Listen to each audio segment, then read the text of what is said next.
So I'm a visual learner, right? And I learn better when I actually see it in front of me.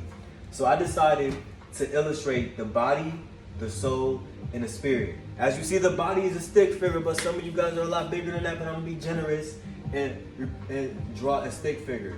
And then you have the spirit. I'm gonna put a halo over the spirit so you can distinguish it from the body. So we have a body. We also have a soul, and we experience life with our spirit. I'm gonna break it down for you. The reason why we identify with our body so much is because we are connected to the world. Our body is connected to the world, and other people validate and they see our body. So they see it through our name. I'm not gonna write it down. They see it through our name, through our status, through our career, through our, like when we show for class as a student. Our body is plugged into the 5 senses of the world. So because of that, because everything is identifying with what they see, which is our body, we start to tap into with our 5 senses that we are just the body, that we are just the flesh. Now realize that the spirit is your God consciousness. Your spirit is actually what's navigating your body, right? Your spirit is actually navigating your body, but people don't see this as much. People don't see the spirit as much as they see the body.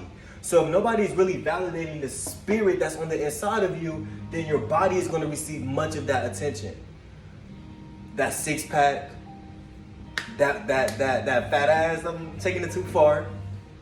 The makeup, the muscles, you get what I'm coming from. People are going to validate the body because they don't see the spirit as much.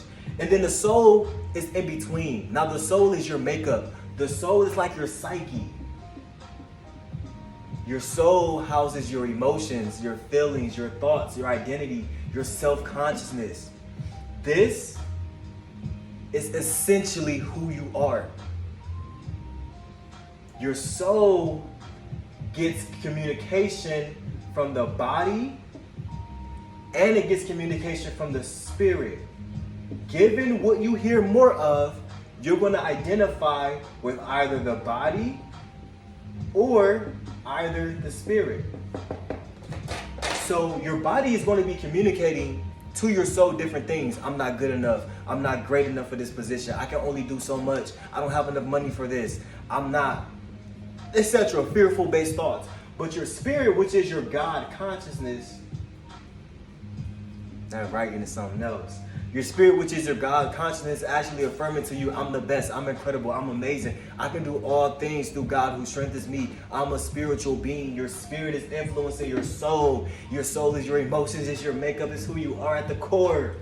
But the result of your identity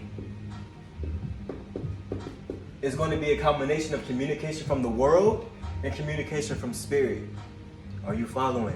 Communication from your body is the world because you're tapped into the world with your 5 senses. Your flesh is tapped into the earthly world. When your body is gone, only your soul and spirit is existing, but you don't experience it in the world because your body is no longer there. You feel me?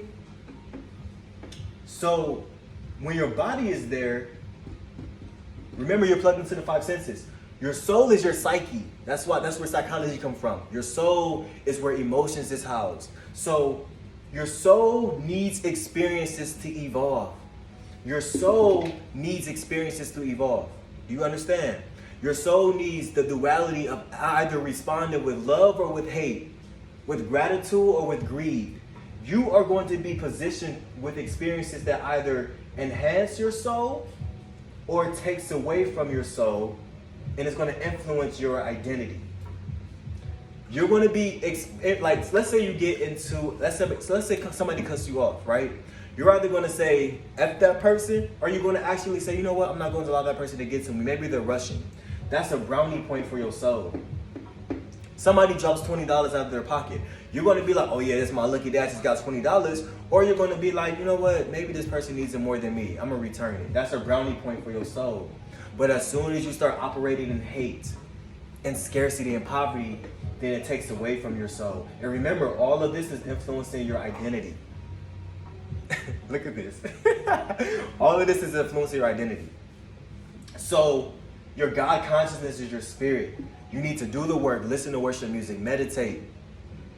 Whatever is needed for you to develop your God consciousness, your spirit, so it can enhance your soul. And your soul is going to go through experiences that's going to evolve your identity. It's necessary. I know it stings and it hurts, but it's necessary. And then your body is going to be communicating from the world. You know, the world is a mess sometimes. Social media, everything is just a mess. So your body is going to communicate it to your soul. But if your body is only communicating to your soul and not your spirit, then you already know what identity you're going to take form of. You're going to think you're regular. You're going to think you're just an average Joe, but you're not. You're a God. But the communication from spirit is not influencing your soul enough. I done said enough. You get the illustration.